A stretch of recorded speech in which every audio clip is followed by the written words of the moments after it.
தந்தி தொலைக்காட்சி நேயர்களுக்கு வணக்கம். நல்லதை சொல்வோம், நல்லதை செய்வோம், நல்லதே நடக்கும். இன்று 13/2/2023 திங்கட்கிழமை, விசாகம் நட்சத்திரம் இரவு 9:55 வரை, பிறகு அனுசம் நட்சத்திரம். இன்றைக்கு நான் சொல்லுவது என்ன என்றால், பொதுவாக இறை வழிபாட்டு பாடல்களில் எத்தனையோ பாடல்கள் இருக்குது. நம்முடைய தேவைகளை பூர்த்தி செய்யும் விதத்தில் அந்த பாடல் இருக்கணும். வேண்டுதல் நம்ம சொல்கிற வேண்டுதல் பதிகம்னு இருந்தாலும் இறைவனுக்கு எல்லாமே தெரிஞ்சாலும் கூட மக்களுடைய மனம் கொந்தளிக்குது. அதைத்தான்னு கேட்குது. நம்ம கொடுக்கறது அவர் வரம் கொடுக்க காத்திருக்கிற போது நம்ம தெளிவாக நம்முடைய சிந்தனையை சொல்லணும், ரெட்டிச்ச சிந்தனையாக சொல்லக்கூடாது. அதனால தான் இந்த ஒரு பாடல் உண்டு. ஏறுமையில் ஏறி விளையாடு முகம் ஒன்று, ஈசனுடன் ஞானமொழி பேசும் முகம் ஒன்று, கூறுமடி யார்கள் வினை தீர்த்த முகம் ஒன்று, குன்றுருவ வேல் வாங்கி நின்ற முகம் ஒன்று, மாறுபடு சூரரை வதைத்த முகம் ஒன்று, வள்ளியை மணம்புணர வந்த முகம் ஒன்று, ஆறுமுகமான பொருள் நீ அருள வேண்டும், ஆதி அருணாசலம் அமர்ந்த பெருமாளே. நம்மளே 6 முகத்துக்கும் விளக்கம் சொல்லிடுறான். இதுக்கு ஒரு முகம், இதுக்கு ஒரு முகம், இதுக்கு ஒரு முகம்னு. பிறகு ஆறுமுகமான பொருள் நீ அருள வேண்டும் அப்படின்னா என்ன பொருள் தெரியுமா? 6 முகத்துக்கு நம்ம விளக்கம் சொல்லிட்டு அவற்றை நம்ம கேட்கக்கூடாது. அந்த சொல் பதம் பிரித்து படிக்கணும். ஆறுமுகம் ஆன பொருள் நீ அருள வேண்டும்னு பிரித்து படிக்கணுமா? ஆன பொருள் அப்படின்னா எனக்கு தேவையான பொருள், எனக்கு தேவையான பொருளை நீ அருள வேண்டும், ஆதி அருணாசலம் அமர்ந்த பெருமாளேன்னு முடிக்கணும். அப்படி சில பாடல்களை நம்ம நிறுத்தி சொற்பதம் பிரித்து படிக்கிற போது பலன் இருக்கும். சிவாய நமவென்று சிந்தித்திருப்போர்க்கு அபாயம்னு நிறுத்தக்கூடாது. அபாயம் ஒரு நாளும் இல்லை, உபாயம்னு சொல்லணும். இது ஔவையாருடைய வாக்கு. சிவாய நமவென்று சிந்தித்திருப்போர்க்கு அபாயம் ஒரு நாளும் இல்லை, உபாயம் அப்படின்னு கொண்டுகிட்டு வரணும். சில வார்த்தைகளை நிறுத்தி படிக்கணும், சில வார்த்தைகளை சேர்த்து படிக்கணும். அந்த அடிப்படையில் இறைவனுக்கு படிக்கிற பாடலில் உங்களுக்கு தொடர்ந்து இந்த கலையாத கல்வியும் குறையாத வயதுங்கிற பாடலை சொன்னேன்.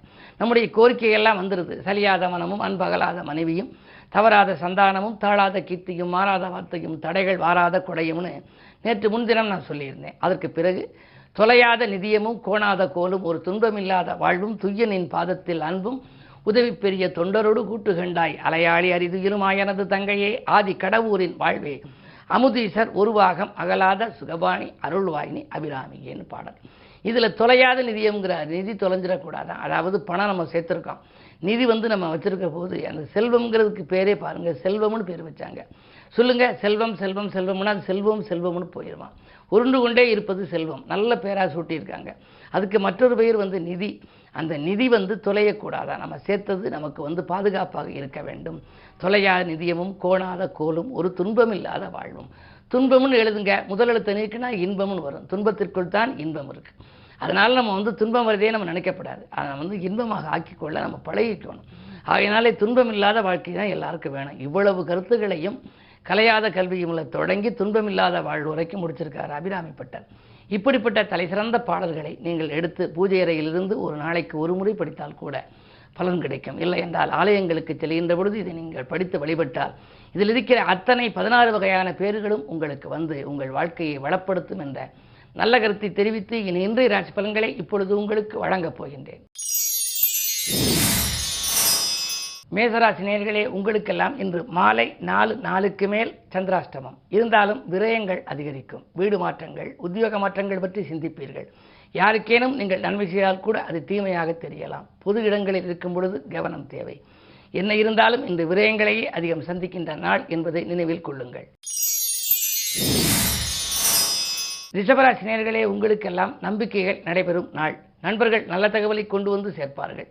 செவ்வாய் பலம் நன்றாக இருப்பதால் உறவினர்கள் உங்களுக்கு என்ன உதவி செய்ய வேண்டுமோ அதை அவர்கள் செய்வார்கள். அதே நேரத்தில் உத்தியோகத்தில் உள்ளவர்களுக்கு ஊதிய உயர்வு, பதவி உயர்வு நினைத்தபடியே கிடைக்கலாம். திட்டமிட்ட காரியங்கள் திட்டமிட்டபடியே நடைபெறும் இந்த நாள் நல்ல நாள்.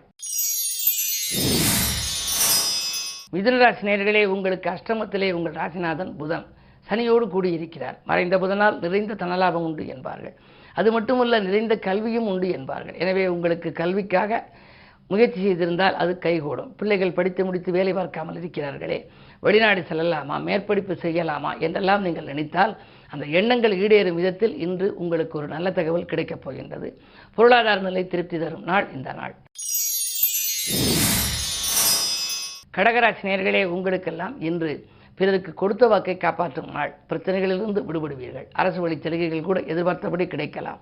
அரசியல்வாதிகளாலும் உங்களுக்கு நன்மைகள் உண்டு. குறு பார்வை இருப்பதால் மங்கள ஓசை மனையில் கேட்க வழிபிறக்கும் நாள் இந்த நாள். சிம்மராசி நேயர்களே, உங்களுக்கு விடிகாலையிலேயே வியக்கும் தகவல் வருகின்ற நாள். இன்று வீடு இடம் வாங்கும் முயற்சி கைகூடும். சொத்துக்களால் ஆதாயம் உண்டு. சொந்த பந்தங்களும் உங்கள் முன்னேற்றத்தைக் கண்டு ஆச்சரியப்படுவார்கள். கரைந்த சேமிப்புகளை ஈடுகட்டும் இந்த நாள் நல்ல நாள். கன்னிராசி நேயர்களே, உங்களுக்கெல்லாம் எடுத்த முயற்சிகள் எளிதில் வெற்றி கிடைக்கும் நாள். இல்லத்தில் உள்ளவர்களின் தேவைகளை பூர்த்தி செய்வீர்கள். உள்ள மகிழும் சம்பவம் இல்லத்தில் நடைபெறும். அரசியல் ஈடுபாடு கொண்டவர்களுக்கு புதிய பொறுப்புகள் வரலாம். எதிரிகளின் தொல்லை குறையும். 8லே ராகு இருப்பதால் இடமாற்றங்கள் தவிர்க்க முடியாததாக அமையும்.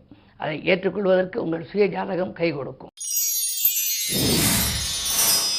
துலாம் ராசி நேயர்களே, உங்களுக்கெல்லாம் ஜென்மத்தில் கேது சந்திரனோடு இருக்கின்றார். சந்திரன் மாலை 4 வரை சந்திரன் உங்கள் ராசியில் இருக்கின்றார். அதற்கு பிறகு விருச்சிக ராசிக்கு செல்கின்றார். சந்திரனோடு கேது இருப்பதால் காலை நேரத்திலே கொஞ்சம் மனக்குழப்பங்கள் அதிகரிக்கும். மாலை நேரத்தில் மனக்குழப்பங்களிலிருந்து நீங்கள் விடுபடுவீர்கள். எதிர்பாராத விதத்தில் உதவிகள் கிடைக்கலாம். உறவினர்களை பகைத்துக் கொள்ள வேண்டாம். உத்தியோகத்தில் கூட உடன் பணிபுரிபவர்களிடம் ஏதேனும் பொறுப்பை ஒப்படைத்தால் அவர்கள் அதை செய்யாமல் போகலாம். எனவே வீண் பணிகளுக்கு ஆளாக நேரிடும். கவனம் தேவை. விருச்சிக ராசி நேயர்களே, உங்களுக்கெல்லாம் மாலை 4 மேல் உங்கள் ராசிக்குள் சந்திரன் வருகின்றார். அப்படி சந்திரன் வருகின்ற பொழுது குருவின் பார்வை அவர் மீது பதிகின்றது. அதுவும் 9ஆம் பார்வை. 5ம் 9ம் மிஞ்சும் பலன் தரும் என்பதால் காலை நேரத்தை காட்டிலும் மாலை நேரம் மிகச் சிறப்பாக இருக்கும். கூட்டாளிகளால் நன்மை கிடைக்கும். கூடுதல் லாபம் தொழிலில் உண்டு. உத்தியோகத்தில் கூட சில சலுகைகள் நீங்கள் கேட்காமலேயே உங்களுக்கு கிடைக்கலாம். வாகனம் வாங்கும் முயற்சியில் ஆர்வம் காட்டுவீர்கள். அதிலும் வெற்றி கிடைக்கும். இந்த நாள் உங்களுக்கு ஒரு அதிர்ஷ்டமான நாள். தனுசு ராசி நேயர்களே, உங்களுக்கெல்லாம் ராசிநாதன் வியாழன் சொந்த வீட்டில் சுகஸ்தானத்தில் இருப்பதால் சுகங்களும் சந்தோஷங்களும் உங்களுக்கு கிடைக்கும். செல்வாக்கு மேலோங்கும். செயல்பாடுகளில் வெற்றி கிடைக்க உறுதுணையாக மாற்று இனத்தவர்கள் உங்களுக்கு கூட வந்து இருப்பார்கள். 2லே சனி புதனோடு இருக்கின்றார். எனவே புதன் 2ல் இருப்பதனாலே 10க்கு அதிபதி 2ல் இருப்பதால் புதிய தொழில் தொடங்கும் வாய்ப்புகள் ஒரு சிலருக்கு உருவாகலாம். கிளை தொழில் தொடங்கும் வாய்ப்பு உண்டு. சிலருக்கு கட்டிடம் வாடகை கட்டிடத்தில் நடந்த தொழிலை சொந்த கட்டிடத்துக்கு மாற்றலாமா என்று கூட சிந்திப்பீர்கள். என்ன இருந்தாலும் இந்த நாள் உங்களுக்கு ஒரு முன்னேற்றம் தருகின்ற நாள். மகர ராசி நேயர்களே, உங்களுக்கு ஜென்மச்சனி ஒரு புறம், அதே நேரத்தில் 6க்கு அதிபதி புதன் ஒரு புறம். ஒரு கடனை அடைக்க மற்றொரு கடன் வாங்கும் சூழ்நிலை உண்டு. சங்கிலித்தோடு போல கடன் சுமை வருகிறது என்று நினைப்பீர்கள். குடும்ப சுமையும் உங்களுக்கு கூடுதலாக இருக்கும். நினைத்தது நிறைவேறவில்லையே என்று கவலைப்படுவீர்கள். பிள்ளைகளை உங்கள் மேற்பார்வையில் வைத்துக் கொள்வது நல்லது. மாமன் மைத்துனர்களில் கூட மனக்கலக்கம் தரும் தகவல் கிடைக்கலாம். கும்பராசி நேயர்களே, உங்களுக்கு சூரியனும் சுக்கிரனும் உங்கள் ராசிக்குள் இருக்கிறார். சூரியன் உங்கள் ராசிக்கு 7ஆம் இடத்திற்கு அதிபதி, 4ஆம் இடத்திற்கு அதிபதி சுக்கிரன். 2ம் இருப்பதால் குடும்பத்தில் நல்ல காரியங்கள் நடைபெறும். மங்கள ஓசை மனையில் கேட்கவில்லையே என்ற கவலை அகலும். குழந்தைகள் நலனிலும் அதிக அக்கறை காட்டுவீர்கள். அரசியல்வாதிகளின் ஆதரவோடு ஒரு தொழில் தொடங்கும் வாய்ப்பு உருவாகலாம். சுக்கிரபலம் நன்றாக இருப்பதால் ஆடை ஆபரண சேர்க்கை உண்டு. வீட்டுக்கு தேவையான விலை உயர்ந்த பொருட்களை வாங்கும் இந்த நாள் உங்களுக்கு ஒரு நல்ல நாள். மீனராசி நேயர்களே, உங்களுக்கெல்லாம் சந்திராஷ்டமம். மாலை 4 வரை சந்திராஷ்டமம். எனவே காலை நேரத்தில் எதையும் நீங்கள் திட்டமிட்டு செய்தால் செய்ய இயலாது. மாலை 4க்கு மேல் ஒவ்வொன்றாக உங்களுக்கு நடைபெறத் தொடங்கும். கடன் சுமை ஓரளவு குறையலாம் என்றாலும் கூட காலையில் எதிரிகளின் பலம் மேலோங்கி இருக்கின்ற பொழுது புது முயற்சிகளில் ஈடுபட வேண்டாம். யாருக்கேனும் பொறுப்புகள் சொன்னால் அதனால் சிக்கல்கள் வரலாம். உத்தியோகத்திற்கு கூட சக பணியாளர்களால் பிரச்சனைகள் உண்டு.